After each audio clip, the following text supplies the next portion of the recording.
¿Qué tal? Bienvenidos a Gear Anxiety, aquí a través de la Bestia Radio. Prepárense porque tienen 2 horas de Ana hoy. Voy a estar aquí y después en entrevista, así que quédense. Pero bueno, hoy tenemos a un invitado muy especial que tenía muchas ganas de invitarlo a Gear Anxiety. Es el mismísimo Amir Derakh. Para los que no saben, guitarrista de Orgy, de Julien-K y la banda Dead by Sunrise. Y Amir mezcló justo esta canción de Loco de Cold Chamber. Él mezcló ese álbum. Entonces la verdad es que Amir es una figura muy importante para todo el nu metal y toda pues la música finales de 90s, 2000s. Formó parte de muchas cosas, del tour de Family Values con Korn. Entonces tiene muchas historias. Amir también fabrica mucho gear, hace muchas cosas y por supuesto que mezcló los 4 ceros de Bondré. Y ya estamos aquí en vivo con Amir Derakh en La Bestia Radio. Welcome, Amir. It's an honor to have you here at the show, Amir. I was very excited to do this interview for a while now. So welcome. There's a lot of people also saying hi from the Twitch. Oh, cool. Hi. Hi, everybody. I'm really glad to be here, too. This is an awesome honor on my part, too, to be on here. You know, before getting into the gear stuff, I want to talk a bit about yourself, about your life and your work in music in general. So, yeah, I wanted to ask you, like, first of all, when did you get into music? Like, how did you get involved in, like, the whole music scene in LA? How old were you? So I kind of started a bit late. I started in my later teens, learning guitar. I actually wanted to get a synthesizer, but I couldn't afford it. And I was really fascinated with that. And also electronics at a very young age. I was repairing and building gadgets and things like that, which was probably not normal. But it was part of my fascination with sound and music. So that kind of led me to my first band, Rough Cut, which was an 80s kind of hair metal band in LA. And I got lucky. I just got an audition, and I was ready to leave San Diego. I was living in San Diego. And it just basically literally came knocking on my door, and I grabbed the gold ring, and I rode that horse all the way to Los Angeles, where I really wanted to go. Because basically at that point, that's where everything was happening, right? So I knew I had to get to LA one way or another, and luckily it came knocking on my door and I was ready to go. So I ran out the door, took my gear that I had in my car and some clothes, and that's basically all I had. And I moved to LA, and then the band was signed pretty quickly after I joined. But when I joined, for whatever reason, it just clicked, and we got signed to Warner Brothers. So, it was, I would say when I was younger, I definitely had interest in music and sound, like I was saying. I think the first song that I ever heard was Frankenstein by Edgar Winter Group that had a synthesizer in it. And I was just, I don't know. That started it all for me. And I now own a 2600 ARP, which is what was used on that. And it's an amazing synthesizer. I recommend one for anybody. And yeah, that's kind of what started the whole thing for me, really. And then just seemed like I had kind of a knack for not only recording, like the technical side of it, but even with my guitar from a very young age, I was into tone, and, I was using rack gear that was like in studios when I was like 19 years old of my guitar rig, so like there was just this thing that was happening from a very, young age, but I really learned pretty quick. So I think that I'm lucky in that sense that there is some sort of gift I was given because it wasn't like many years before I got in Rough Cut. I'd only been playing guitar for a couple of years. Oh, really? Yeah. Yeah, and it just, for whatever reason, it came to me really quick. And then joining that band, they were all such good musicians. It really pushed me like to a whole nother level, like really fast. And luckily, I had what it took to do that. You know, I don't know where that came from, but it was just a drive, I guess, inside of me to do that. And during that time, I learned a lot about producing and recording.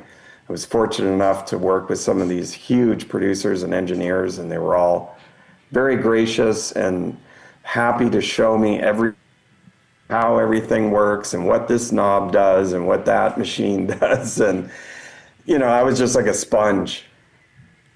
That's awesome, Amir. So like Yeah. you learned to do all of these things like actually working on them like already, right? Mm-hmm. Like you didn't study anything before? Not really. Wow, that's very interesting. I think it's one of the best ways to learn to do something. I agree.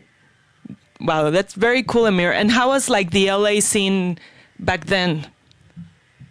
Oh, it was crazy. Yeah, I don't know. There was a lot of bands, you know, very scantily clad girls and scantily clad boys with big hair. Me being one of them. I can imagine. I really like your whole like visual identity like through the years. What influenced you to like have that? Like especially like starting Orgy? You know, I think maybe maybe it stemmed from some insecurity Okay. that, you know, I wanted to be noticed. And I was really into, strangely enough, when I first really got into music and playing, I was kind of torn. Like I really loved heavy metal, like Judas Priest, and I mean, I consider Thin Lizzy, they're kind of classic rock, but Thin Lizzy, and especially a lot of these like dual guitar bands like UFO, and you know, I was really fascinated with that, but at the same time, I was completely fascinated with goth Okay. and new wave and the beginnings of electronic music. So there was always that combination, right? And I think, and I mean image-wise too, not just the sounds and all of that, but I mean image-wise, right? Yeah. Orgy was kind of a culmination of that for me. And all the guys, we were all very like-minded in that sense, you know? So when we came together as that, we were really about like really kind of stepping it up. I think for me, I'm a little bit of a chameleon. I've always liked to kind of change it up. You know, even in the bands that I'm in, I'm always constantly kind of changing and sort of creating these characters or whatever. I think I've always admired Madonna, not so much now, because I think she is kind of going off the rails now. Yeah. But I always admired how she could sort of morph into these new characters and looks and everything. I always thought that was really cool, and there's other people like that as well. And I think I've always sort of followed that path of just trying new things, experimenting, not only musically and the tool for studio and performing live, but visually, like, you know, what I wear, how I present myself on stage and all of that. So it's always kind of evolving, I think. And I have to do that for myself to keep it interesting, I think. I would get bored if I was just that guy that did that one thing all the time. I mean, there's so many successful people out there like that. And I'm kind of jealous of that, because I don't really know how to do that. You know, it's like, for me, it's like I kind of have to keep reinventing the wheel. Yeah. There's like something inside of me. It's like a little, you know, rat on a wheel that's just going around, that just never, the wheel never stops. But that's awesome, Amir. I mean, you have to constantly, as you said, like keep changing, keep trying new things so you don't get bored. And like, you keep proposing like new stuff to your audience and the music nowadays, and that's something like I really admire from you. So that's pretty cool, and I love it. I can identify myself from a lot of things that you just said. And going to music part, do you ever feel like the sound you were creating back then predicted like the production we hear in modern rock today? Because I feel like a lot of your sound for that time, it was like very futuristic. I don't know. And I feel like that song could be produced nowadays, even though it's like very late 90s. Well, that's very flattering. I think, when we were doing, especially Orgy, I feel like I was starting to push boundaries even in my first band. With some of the sounds I was creating on my guitar, which weren't really accepted by my band at the time. But I was able to kind of do everything I wanted in Orgy. At the time that it really was more about like, we kind of knew what we didn't want to sound like. And there were some things, when I came, we were already working together. Jay and I were already working. I was helping him kind of become a singer because I felt like we had something there then. And I was right about that. It was one of those times where I really listened to my instincts, and I have learned that over the years to really go with that. That's one of the most important things that I've learned.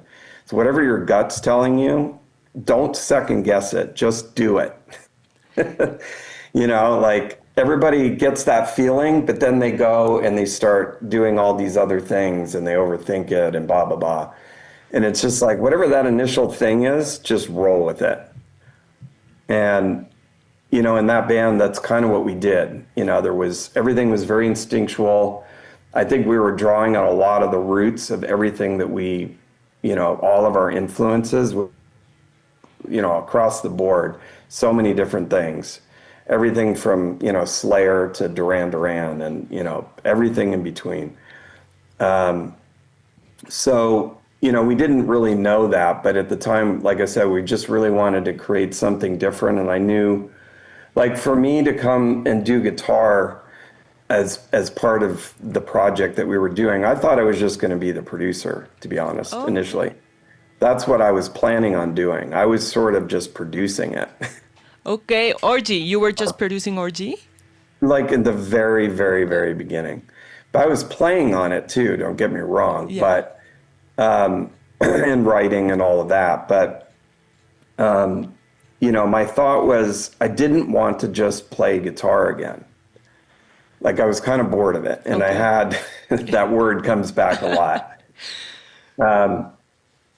I'm always, I'm looking for something, and at some point I just said, look, I got to think about what I want to do here if I'm going to do this like that. And so I just walked in one day with a GR700 and I just said, okay, so if I'm going to do this thing here, then I'm going to do it with this.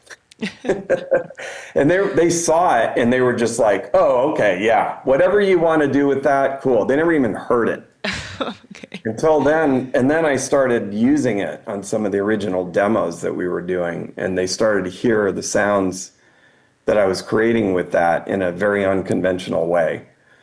And then everybody was just like, holy shit, like this is something new, And it's funny, I always tell this story. We had another guy that was a very young producer, Josh Abraham, who went on to do very well. He and I had been working together for a couple of years at least before doing this, and he was a part of the creation of this with me and Jay and the other guys. And the record, his wife got so angry with me. This is a true story. She yelled at me in the studio and said, "What? I don't know if you swear on here or not." Yeah, you swear on here? Yeah, of course. Yeah. Okay. She's like, what the fuck are you thinking with those guitar sounds? She's like, that is the worst guitar sound I've ever heard. You guys, you don't know what you're doing. You're like, she was bitching me out, screaming at me. And Josh was laughing. Everybody was laughing. I was just sitting there and I was like, Gina, this is exactly what I was hoping for. I have now polarized you. You're this way. But there's going to be people over here. These people over here are the ones that I made that sound for. Yeah. I didn't make it for these people. Exactly. You're one of those people. And then after, of course, when the record was successful, of course, I love to, kind of rub it in her face and be like, oh, so how about those guitars? That's awesome, Amir. That's a great story. And I mean, you're right, because, you gotta innovate in something. And a lot of people will not get it at first because it's new and it's different. But I think you're responsible for a lot of this, like new sounds and from a lot of new metal stuff. So that's awesome, Amir. Thank you. Yeah, so I wanted to ask you, before getting into something else, can you tell us a bit, how was it like to do this Family Values tour with Korn and all of these bands? So the funny thing about that tour was like, that's when we launched the Orgy record. We didn't know Rammstein. Of course we knew Korn because they signed us and we were all really good friends. We knew Limp Bizkit. I'm trying to think who else was on that. It was Ice Cube. Didn't really know him. I think that was it, right? Yeah. So, we thought that, we had an amazing opportunity to do this tour, and we're always forever grateful for that. But when we went out there, what we were doing, again, we were really pushing the envelope of what like a live band was, because we were so electronic. Our drummer was using exclusively the V drums, electronic drums. Oh, okay. And they did not work live well. They were mistriggering, the pads were breaking, and we were failing, like so bad when we went out there. And we weren't allowed sound checks. We were literally, we were the opening band, so we would be put on stage, and the people who were running the sound and stuff, they just did not understand what we were doing. They just did not get it. It's like, it's not a bass, guitar, and drums and a vocal, right? Yeah. It's electronic drums. You've got guitar players that are making sounds that don't really sound like it, that are using amps, but they're also running direct. You've got this bass player who sounds more like a guitar player than a bass player, and all this stuff, and sample pads firing off things. And so they didn't get it, and it was horrible, like flat out. Like, we actually thought we were going to have to go home. Wow. I'm not kidding. So then we played this show in New York, and it was a showcase for MTV and the record labels and all this stuff. And this was like our one chance to redeem ourselves. And it was our own show in a club with our own sound man and the whole thing. And we did everything like what we had been asking for, and we blew everybody away. Everybody was blown away. Fred Durst came up and said, I get it now. And like, everybody was just so happy. And we kept telling them, we're like, look, we've been trying to tell you, like, we need a little bit of time, because what we're doing is different, and you've got to and so to their credit, this is why I love them so much. They stood up and said, this is what's going to happen every night. They are getting a sound check, and you're going to do whatever it takes to make these guys sound like what I just heard. And so it started working, but it was a struggle, Yeah, I can imagine it was very stressful at the beginning. Yeah. Right? Like trying to get everyone to understand. And when you're live, it's like there's nothing else you can do. Like when the people is there, it's like very stressful, but pretty cool that you guys like got the right.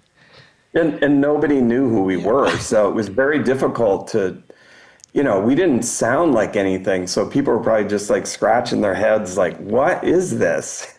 And even after that tour, the first single didn't really hit. It wasn't until we went back and did Blue Monday when the snowball started.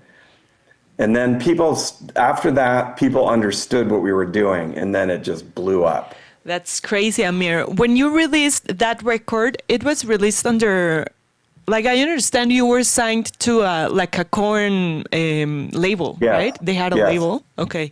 Yes. And how was that? Well, it was great because, well, we had other offers, but Korn said, like, you know, they were doing a lot to, you know, make sure that we would be successful. And one of the things was I said, we have to go on tour with you. Like that has to be part of the deal because, you know, Yeah. exactly. So that was part of it. The other thing, there were some other concessions and things, but overall, they were our friends and they made a great offer. They promised us the Family Values tour. And yeah, I mean, you couldn't really ask for a better situation. And everybody at Reprise at that time totally understood what we were doing. Everyone there got it and they loved us. And it's the is that. Awesome. Awesome, Amir. I think You know that's what I mean? very Like important. they did their job. Yeah, because like if you're working with a band, you need to understand what their music is about, their vision, what they're trying to do. Otherwise, it's like a bad direction and it's won't work. Yeah, and they pretty much left us to our own devices. Like there wasn't, you know, a lot of heavy-handed label stuff going on. I mean, that record was pretty much created like just, yeah, go do your thing. Awesome, Amir. Must have been a very cool, very, very cool time. So I love that. was. I want to ask you also about your work as an engineer, because I think you have like a lot of talents going on, not only as a musician, you know, but as producer, engineer, and gear, you know, you also make some gear. But I want to ask you, we were listening to Cold Chamber at the beginning of the show, and I know you worked as an engineer for Cold Chamber as well, right? Yeah, I can see that. That's awesome, Amir. This is my, I call this my record industry mogul seat because I like to pretend like I'm in an office, you know, like with a cigar. Yeah. Yeah. Anyway, How, it's kind of, I call it the wall of shame. well, no, it's pretty cool. I love all of your. Well, I was about to ask you like, where were you? But how is like getting that Cold Chamber sound? Well, you know, I think if you listen to the original demos, they sounded pretty different to what ended up on the record. I mean, it's very different. Yeah, I think the idea was really just to capture it in a really raw way. You know, all the guitars, especially on the first album, all the guitar sounds and everything were created with my gear. Okay. All the pedals, all the amps. I mean, a lot of that stuff was just our gear. I think the bass gear was probably Jay's. And yeah, I mean, it was really fun. I mean, we had a really awesome opportunity because our friend Jay Baumgardner, who's also a famous producer, owns NRG Studios, and he had just built this new room there, this like Indian themed room, and no one had used it yet. So the other room was very busy. Studio A is very famous. There's so many hit records that were made in that, but this room was brand new. And so Jay let us christen the room Wow. with the Cold Chamber record. And yeah, so I mean, that was probably like my first full record of kind of doing a little of everything on my, you know, like engineering, mixing, producing, everything. I had worked on the Eels record, which was Yeah, I love that record too. successful. That was done at my friend Matt Thorne. Really, you know, early, and he didn't even know how to engineer at the time, so he brought me in, and it was done with the Dust Brothers, Mike Simpson, and yeah, that was amazing. I learned so much from that. But the Cold Chamber thing, yeah, it was a lot of work. I mean, we worked really hard on that record. It was like night and day sessions. I mean, there were after hours sessions that would go every night and parties, and like it was completely bonkers. I don't even know how we made that record, but a lot of that actually was captured on a DAT tape, and you hear that at the end of the record. There's like a bunch of little things that are all cut together at the very end of the record. It's like a hidden track, at least on the CD probably. Those were just little snippets of all the people who came by, and it was amazing. Wow, it's pretty cool. I feel like back then, you had like a lot more time to make records, right? Like how long did it took you to make that or Orgy or something like against what the time you take doing records today? Yeah, well, I mean, funny enough, I think like with Julien-K, like my current band, you know, we kind of take our time. You know, I feel like again, it's like we are kind of doing something different, and you know, we're not the kind of band that just pulls open a laptop and just writes a song with whatever comes with whatever sound pack. Everything we do, like what we did in Orgy, everything is custom. You know what I mean? Like all the sounds, all the synths, all the drums, all the, everything is custom made. Part of that probably works against us, honestly, from being more popular because, weird isn't always popular. What's popular is what's pop and easy and predictable and we've always sort of skated around that. Yeah. We have elements of it, and even in Orgy, but for whatever reason, Orgy, it just clicked a little more. Even our weirdest stuff, our fans they're just so hardcore, and it's just, our records are weird. They're not, we didn't set out to make a pop record or any of them. It was just like, we were just doing stuff that we liked. Which is, Yeah. I think you should do it. Yeah, of course, I agree. That's like why you do music, right? Because it's like yourself. I agree. So Amir, before I forget it, I heard a song from Cold Chamber that's Amir in the Desert, I think. Is that for you? Yeah. So that was one of those like I said, late night sessions or whatever, and people are like joking around doing stuff, and that happened. And that happened. It just happened, and the A&R guy from Roadrunner was like, "Oh my God, this has to be on the record. Sorry." And I was just like, "Are you serious?" And he's like, "Yeah, I'm totally serious. I think this is awesome." That's awesome, Amir. They put it on the record, and the band thought so too. That's awesome. That's a great story. So, Amir, let's get a bit into the gear you have for us today. By any chance, do you have your custom guitar? I do. One of them, I got this is probably one of my favorite ones I've done, the Yamaha. Beautiful. I love it. When did that guitar come out? Probably early 2000s. Oh, okay. Can you tell me a bit about like the specs you chose and everything? So the thing with doing something with like a company, like a big company like Yamaha, it's pretty difficult to do something even this custom. Like this was really pushing the limits. I like really crazy guitars. I'm sure you've seen some of the other ones I've designed or whatever. Yeah. So I had to kind of like tame it down a little bit. So it was sort of based on, like a Les Paul kind of idea, right? But how could I make it kind of futuristic? Mm-hmm. The other thing is that this is a baritone. I've been playing baritone since Orgy. That's really my thing. I know that now they've kind of become more popular, which is really cool because there's a lot more options. Back then there weren't any options. Okay. So that's why, at least for me, I created this guitar. And I like really simple guitars. This kind of goes back to, the old Eddie, one knob and one pickup, because, I'm not playing the blues. Yeah. I don't need all that other stuff. So keep it simple. And I actually created this custom knob, this big metal knob for this. And the pickup is very low output. This was, I designed this with Larry DiMarzio. This is based off a pickup they already have, but the ones in these guitars are completely custom. You cannot buy these. They don't exist anywhere else except in this guitar. Wow. Yeah.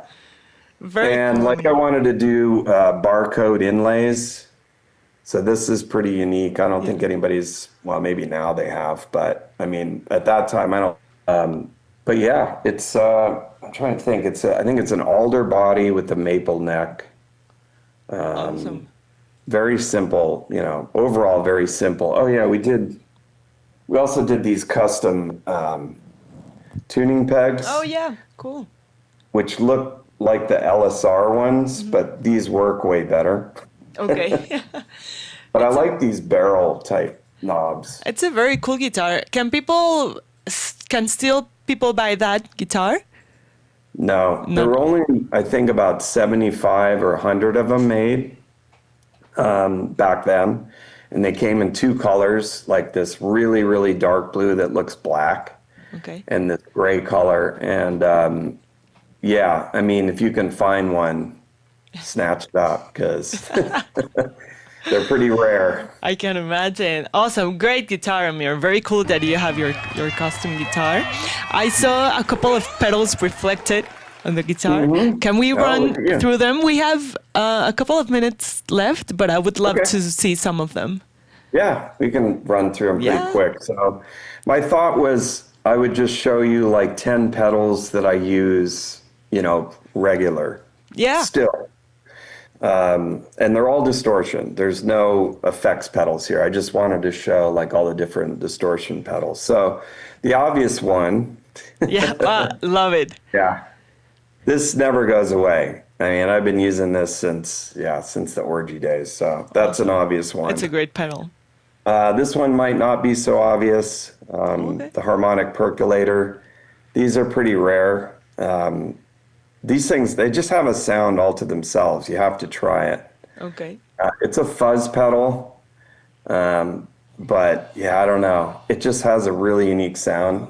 I use this a lot on like guitar solos. Sometimes I use it on rhythm too. It sounds really good like on guitar leads though. Like it's got a really, I don't know. Very It just cool. cuts. But they're not all vintage, so this is a new one that I got recently, Earthquaker, the Gary pedal. This can be like an overdrive and a fuzz. This thing sounds great. From Earthquaker, I've never seen that. Cool. Yeah, it's relatively new. I think it's Okay. an artist pedal, like a signature pedal. So it's two in one. I hope I'm explaining it right, but I think it's like one side's more fuzz and one side's more like an overdrive. Fuzz gets really sputtery and cool. I don't know. It's a great pedal. Been recording a lot with that. I'll show you quickly a couple. So two of my favorite like distortion or overdrives are these. This is original, like an old one from, I don't know, the 90s, I guess. Same with this. Awesome. This is actually version 1. I've okay. never heard, to me, this one is the best sounding one, the very first one they made. This thing always gets used. Oh, cool. Same with this. This Yeah. thing is just, no brainer. This was something I got a few years back when it first came out. I don't know if you've ever seen this. No. It's a Jux Tellez. I guess it was just called the White Pedal. It's supposed to be based off the Beatles' solid state amp or something. And it has a Yoko knob on the side. And it's really weird, but it sounds amazing. I don't know how it works or whatever, but like it's such a good sounding distortion. Oh, cool. Yeah, no, I've never seen it, but it looks very cool. Yeah, I guess this version, the first one, is really rare, and of course it's expensive now. This I've been using a lot too. This is a great distortion pedal. Oh, wow, looks awesome. Never Yeah. seen that before. It's got a mix, so you can blend the dry with the distortion, and then it has like multiple distortion types and impedances and all. I don't know. This thing sounds really good. Falco effects. Yeah, KGB distortion. Of course, got to show this guy. This pedal is very cool. fun. We use this a lot on Harmonic Disruptor. It's it's just got a crazy distortion. I've used this on everything, like vocals, bass, guitar, like you name Oh, it, for drums. vocals as well? Oh yeah. Yeah, it's pretty cool. Another vintage one. This is a So great Bender. pedal.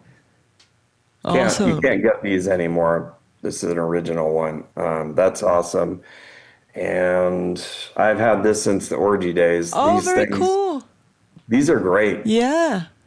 It's a very fuzzy, sputtery, I don't know, Yeah, gated. I love the Fuzz Factory. I love Yeah. Civics in general. Yeah, I've been using this since, I think, since the Orgy days. I use this a lot on Harmonic Disruptor as well. It's actually a nice complement to this. Okay. Sometimes it's like either or kind of thing. But those are, these get used a lot, Okay. basically, You're still currently to this using day. like all of those pedals Yeah. for Julien-K, and you use them as well for like for production and Mm-hmm. everything. Yep. Okay. I love For it. reamping. Very cool, Amir. Which one of those is your very favorite? Oh, God. Yeah, I don't know. I mean, of course, it's going to go to Yeah, this. number one. Very cool. I like Yeah, I that. mean, I used it for a while as well, and I think it has a very cool sound. Do you remember the first pedal you ever owned? um, it might have been it was probably, I think it was probably like an MXR Distortion Plus no, you know what it was? It was a Boss Super Overdrive. Oh, That's what it yeah. was. Yeah, that's probably what it was. Do you remember how you got it? I just bought it new, Oh, okay. probably at a store. Yeah. Very That was cool. kind of before I knew how to get a good sound because I actually had a high watt Oh, okay. at that time, and that just did not sound good. It wasn't until I discovered Marshalls that I finally Yeah. like found the sound that I was looking for. I had tried so many amps before that, and it was just always nothing ever really did anything for me, and I would sell it, and then I would try something else, and I kept doing that, and eventually, when I finally got a Marshall, I was like, "Oh my God, this is what I was looking for all Awesome. this time." Do you Yeah. still use Marshalls? Sometimes in the studio, I mean, live, I'm using Friedman. Okay. Oh, Friedman. Yeah. Yeah, I have a custom, the BE50 Custom Deluxe or something. I don't know. Mine's custom colored or whatever, and I've known Dave for years. He actually built my Orgy rack. Oh, really? Yeah, that's how Very we knew cool. each other. So I'd known him for, 20 years or whatever. So when he started building amps, I didn't know it. And I was in Guitar Center and I saw this amp and I was like, it said Friedman on it. And I was like, huh, that couldn't be Dave Friedman. So I plugged into it and started playing on it. And I was like, oh my God, this thing sounds amazing. It sounded like a Marshall, but like, like a modded Marshall or something. So I literally called him from Guitar Center and I'm like, Dave, I go, do you have amps in Guitar Center now? And he's like, oh yeah. And I said, okay, we got to talk because I Yeah. love this amp. I love So it. Yeah. It's very cool. we got to work out a deal because I'd like to start using this. Awesome. I recently met him at NAM. Oh, They cool. have a lot of cool stuff going on and some guitars that I've never seen, like from Friedman. Very He cool. makes great guitars Yeah. too. I actually have, I think it's called Vintage T. And I think the one that I have actually I think it was made by Grover Jackson. Early in that whole game, it was something that we had talked about, and I had really been kind of pushing for Grover to be the maker of his guitars. I don't remember when it ended up happening, who did what or whatever. I feel like the one I have though was made by Grover. I had have a long relationship with Grover since Rough Cut. Okay. Very cool, Amir. So We're about to almost finishing this interview. I just Mhm. want to ask you really quick, how was coaching Lindsay Lohan for Freaky Friday? It's really fun. She's awesome. Yeah. We obviously have a long relationship since I worked on the first movie, and I felt really fortunate that they brought me back for the new movie because basically almost everyone there was like, it was like an entirely new crew. Producers were the same mostly, but everybody else was new, and but the original cast, right? So I was actually really happy that they gave me that opportunity, and it was a little different this time than the first time because in the first time, obviously, she was very young and like she hadn't gotten all this fame, right? Yeah. She was very sweet, and she actually was. She really wanted to actually learn how to play, and I actually taught her how to play. I actually taught a lot of them how to play, including the other girl that's in the movie who plays now and has her own band. Oh, I taught her all that on the first movie, and she continued it, and it's amazing. very cool. Lindsay, picked it up, did really well in the first movie, and everybody was so impressed, including Jamie Lee Curtis. That's why I ended up working with her on that movie as well. This movie was different. There was a little less music in it. So it's really, I don't know if you've seen the movie. I'm I sure most did. people I might saw know. you. Okay. Oh yeah, I have a little Yeah. cameo again, like I did in the first one. They were really cool to do that.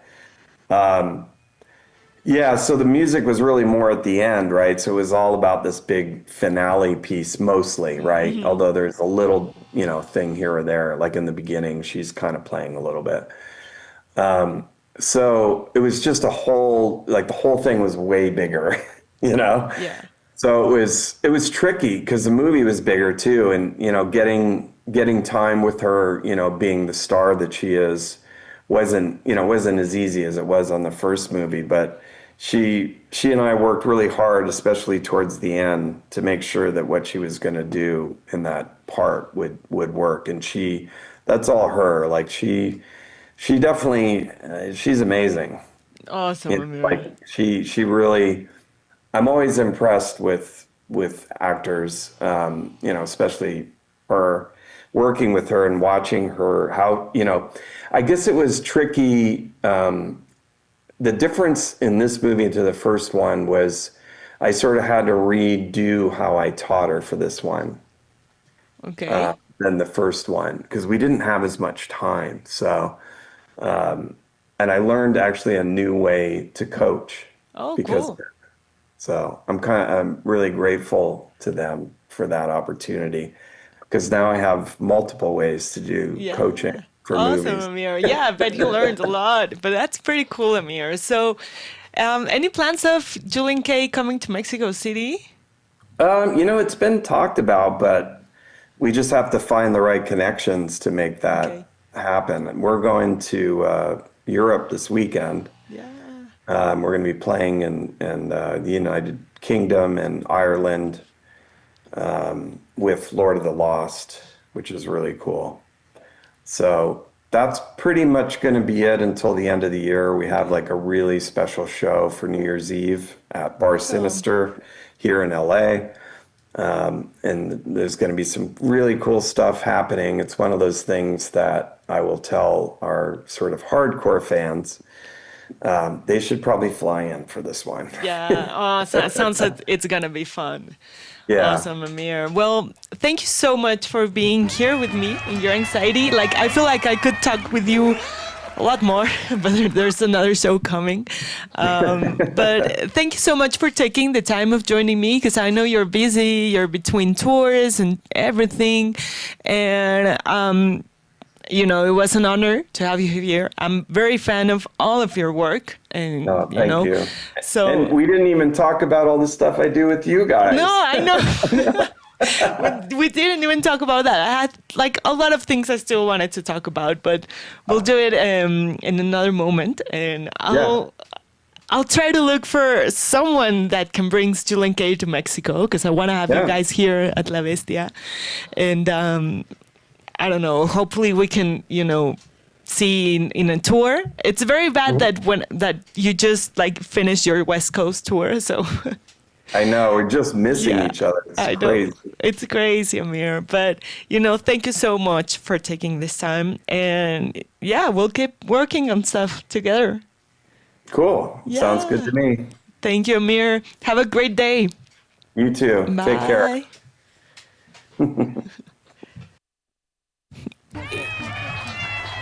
Y bueno, eso fue pues entrevista con Amir. La verdad es que pues grande Amir. Me siento muy contenta de haber podido tener esa entrevista con él. Y pues ya terminamos Your Anxiety. Casi como al baño y regreso a la telaraña. No se vayan. Se quedan aquí en Your Anxiety, pues podemos poner una rolita de Orgy, pues no sé, o bueno, no sé si hay que cortar, Pablito, no lo sé. Voy a poner esa rola y regresamos.